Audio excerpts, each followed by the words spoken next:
والذین یکنزون الذهب والفضة ولا ينفقونها فی سبیل اللہ فبشرهم بعذاب علیم۔ صدق اللہ مولانا العظیم۔ بہار شریعت کا سبق آج زکوٰۃ کے مسائل شروع کریں گے، چونکہ دن قریب قریب آ گئے ہیں، تاکہ میں نے کہا مسائل پہلے زکوٰۃ کے سمجھ لیں، پھر بعد میں انشاءاللہ العزیز وہ کام وہاں سے شروع کریں گے جہاں پہ پہلی جلد میں سبق چھوڑا ہے۔ ارشاد باری تعالیٰ ہے والذین یکنزون الذهب والفضة، جو لوگ سونا اور چاندی جمع کرتے ہیں، اللہ عز و جل کی راہ میں خرچ نہیں کرتے، انہیں دردناک عذاب کی خوشخبری سنا دو۔ یوم یحمى علیہا فی نار جہنم فتکوی بہا جباہہم وجنوبہم وظہورہم ھذا ما کنزتم لانفسکم فذوقوا ما کنتم تکنزون۔ ارشاد باری تعالیٰ ہے کہ جس دن آتش جہنم میں وہ تپائے جائیں گے اور ان سے ان کی پیشانیاں، کروٹیں اور پیٹھیں داغی جائیں گی، کس چیز سے؟ یعنی سونا اور چاندی جو اکٹھا کرتے ہیں، قیامت کے دن اس کی زکوٰۃ نہیں دیتے تو قیامت کے دن اس سونے اور چاندی کو آگ کے اندر تپا کر ان کی پیشانی کو اور ان کی پیٹھ کو اور ان کے سینے کو اور ان کی کروٹوں کو داغا جائے گا اس گرم سونے اور چاندی سے۔ قیامت کے دن جو لوگ سونے اور چاندی سے زکوٰۃ نہیں نکالتے، جمع کر کے رکھ دیتے ہیں۔ اب چونکہ قرآن کی جو آیات تھیں وہ تو پہلے ایک سبق بیان کیا تھا، اس میں سے گزر گئی، آج حدیثوں سے کچھ برکت حاصل کر لیتے ہیں اور پھر انشاءاللہ العزیز کل سے باقاعدہ زکوٰۃ کے مسائل شروع کریں گے۔ صحیح بخاری میں ایک حدیث پاک ہے، حضرت ابو ہریرہ رضی اللہ تعالیٰ عنہ اس حدیث کے راوی ہیں۔ نبی اکرم صلی اللہ علیہ وسلم نے فرمایا کہ جس کو اللہ تعالیٰ مال دے اور وہ اس کی زکوٰۃ ادا نہ کرے تو قیامت کے دن وہ مال گنجے سانپ کی صورت میں اس شخص پر مسلط کر دیا جائے گا، اور پھر جناب جی وہ سانپ اس کے گلے کا اس سانپ کو توق بنا ڈالا جائے گا، جو مال ہے یہی مال سانپ کی حالت میں آئے گا اور وہی سانپ اس کے گلے میں توق بنا کر ڈالا جائے گا، اور پھر وہ سانپ اس کی باچھوں سے پکڑے گا اور کہے گا میں تیرا مال ہوں، میں تیرا خزانہ ہوں جس کو دنیا میں تو جمع کرتا تھا، میں تیرا وہی خزانہ ہوں۔ اس کی باچھوں کو پکڑ کر وہ کھینچے گا یہاں سے اس طرف اور یہاں سے اس کی طرف، اور یہی الفاظ بولے گا کہ میں تیرا وہی مال ہوں، وہی تیرا خزانہ ہوں جس کو دنیا میں تو جمع کرتا ہے۔ آقا کریم صلی اللہ، راوی کہتے ہیں کہ آقا کریم صلی اللہ علیہ وسلم نے اس وقت یہ آیت کریمہ پڑھی وَلَا يَحْسَبَنَّ الَّذِينَ يَبْخَلُونَ، یہ آیت کریمہ پڑھی کہ وہ لوگ جو بخل کرتے ہیں، مال کو جمع کرنے کی کوشش کرتے ہیں اور اللہ کی راہ پر خرچ نہیں کرتے، اس مال سے زکوٰۃ نہیں نکالتے۔ اور ایک روایت میں آتا ہے، یہ روایت بھی حضرت ابو ہریرہ رضی اللہ تعالیٰ عنہ سے روایت ہے،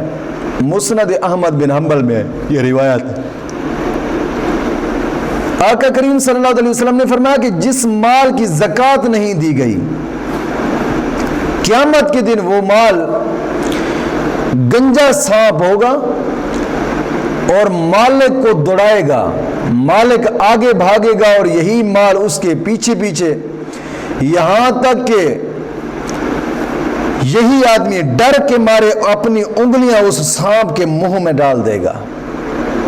ڈر کے مارے اس سانپ کے منہ میں یہ اپنی انگلیاں ڈال دے گا۔ وہی سانپ ہوگا، وہی مال جو دنیا میں یہ جمع کرتا تھا، یہی مال اس کے لیے مصیبت بن جائے گا قیامت کے دن۔ کیوں نہ ہو کہ جو مال آخرت میں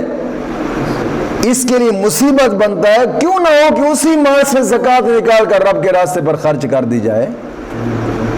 کیوں نہیں نکالتے؟ صحیح مسلم شریف میں حدیث پاک ہے، یہ حدیث بھی حضرت ابو ہریرہ رضی اللہ تعالیٰ عنہ راوی ہے اس حدیث کے بھی، کہ آقا کریم صلی اللہ علیہ وسلم نے فرمایا کہ جو شخص سونے چاندی کا مالک ہو اور وہ اس کا حق ادا نہ کرے تو جب قیامت کا دن ہوگا اس کے لیے آگ کے پتھر بنائے جائیں گے، اسی سونے چاندی سے آگ کے پتھر بنائے جائیں گے اور ان پر جہنم کی آگ بھڑکائی جائے گی اور ان سے اس کی کروٹ، پیشانی اور پیٹھ داغی جائے گی۔ جب وہ ٹھنڈے ہونے پر آئے تو پھر ویسے ہی گرم کر دیے جائیں گے، پھر ان کو داغا جائے گا۔ اور حضور نے فرمایا کہ یہ معاملہ اس دن کا ہے جس دن کی جناب جی مقدار 50,000 سال کی ہوگی، یعنی وہ قیامت کا دن ہے۔ قیامت کا ایک دن 50,000 سال کا دن ہوگا اور پورے دن میں یہی عمل جاری ہوگا کہ جو لوگ سونے اور چاندی اور پیسے کو جمع کرتے ہیں وہی مال اس صورت میں ان کو 50,000 سال کے دن میں سارا دن اس کو جناب علی یہ تکلیف دیتا رہے گا، یہاں تک کہ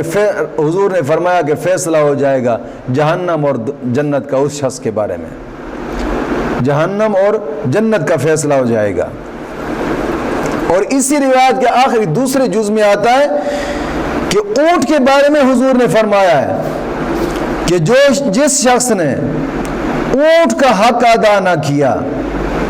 تو قیامت کے دن ہموار میدان میں لٹا دیا جائے گا یہ شخص،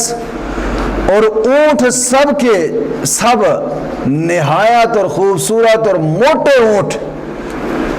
جناب علی اس شخص کو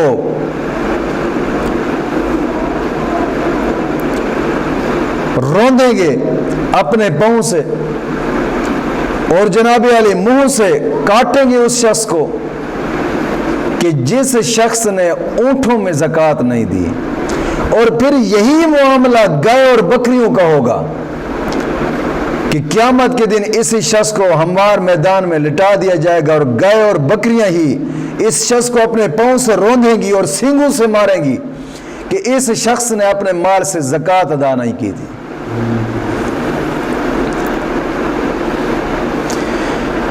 اور صحیح بخاری میں ہے کہ حضرت ابو ہریرہ رضی اللہ تعالیٰ عنہ اس حدیث کے راوی ہیں کہ نبی اکرم صلی اللہ علیہ وسلم کے ظہری وصال مبارک کے بعد جب حضرت ابوبکر صدیق خلیفہ بنے نا تو اس وقت عرب میں کچھ لوگ کافر ہو گئے، یعنی زکوٰۃ کی فرضیت سے انکار کر بیٹھے کہ زکوٰۃ فرض ہی نہیں ہے۔ زکوٰۃ کی فرضیت کا انکار کرنے والا بندہ کافر ہو جاتا ہے۔ جس نے زکوٰۃ سے انکار کیا نا کہ زکوٰۃ جناب یہ فرض ہی نہیں ہے، وہ بندہ کافر ہے، مسلمان نہیں ہے۔ یہ جو اہل تشیع ہے نا، اہل تشیع یہ زکوٰۃ کا بھی انکار کرتے ہیں، جی یہ زکوٰۃ کا بھی انکار کرتے ہیں صرف اور صرف حضرت ابوبکر صدیق کی مخالفت میں آ کر لانتی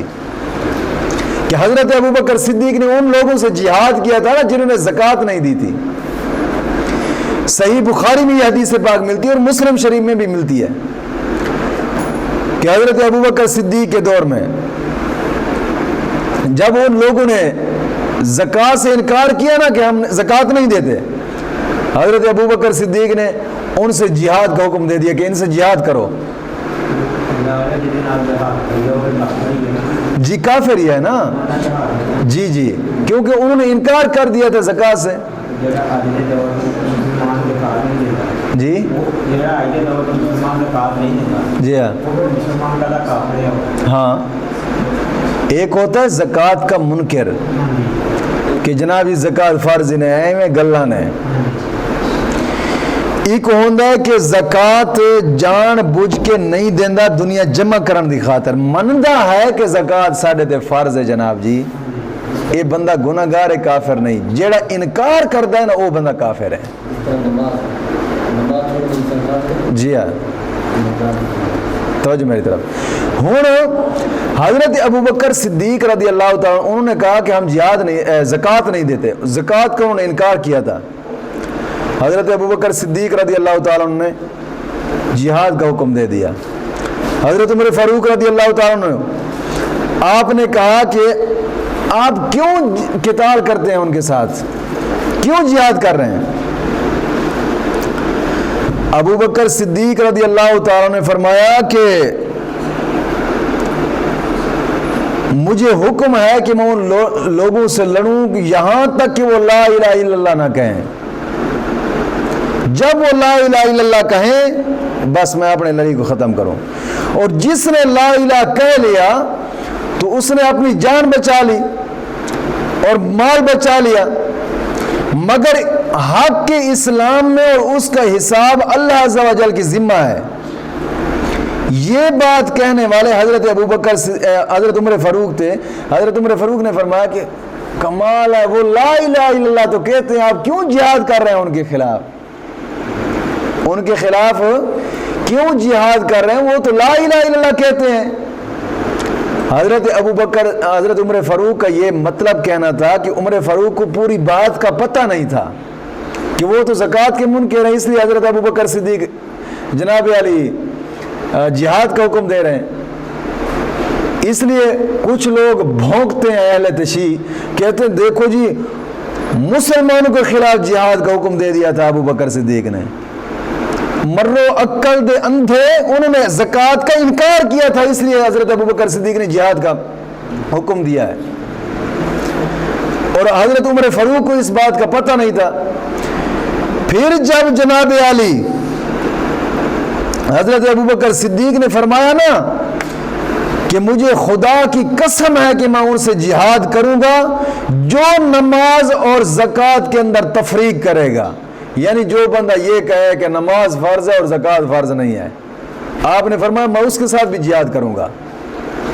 میں اس کے ساتھ بھی جہاد کروں گا۔ اور آپ نے یہ بھی فرمایا کہ مجھے قسم ہے اس رب کی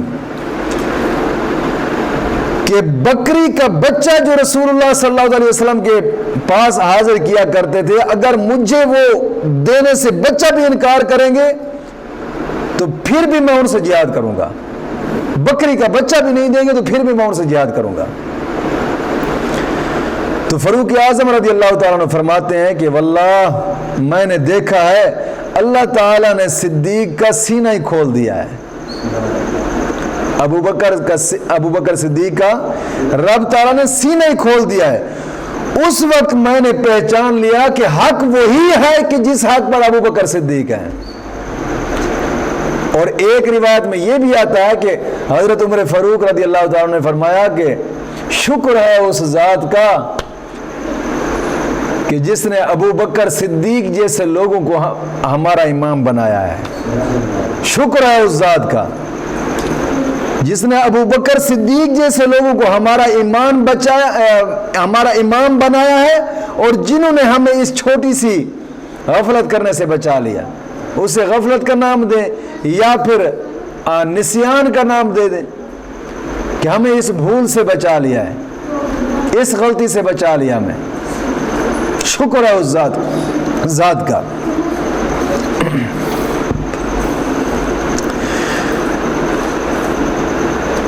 اور ایک حدیث پاک میں آتا ہے، حضرت عبداللہ بن مسعود رضی اللہ تعالیٰ عنہ اس حدیث کے راوی ہیں، آپ فرماتے ہیں کہ ہمیں حکم دیا گیا ہے کہ نماز پڑھیں اور زکوٰۃ دیں، اور جو زکوٰۃ نہ دے اس کی نماز بھی قابل قبول نہیں ہے۔ یہ حدیث پاک میں ہے کہ جو شخص زکوٰۃ نہیں دیتا اس کی نماز بھی قابل قبول نہیں ہے۔ جی یہ حدیث پاک المعجم کبیر کی ہے۔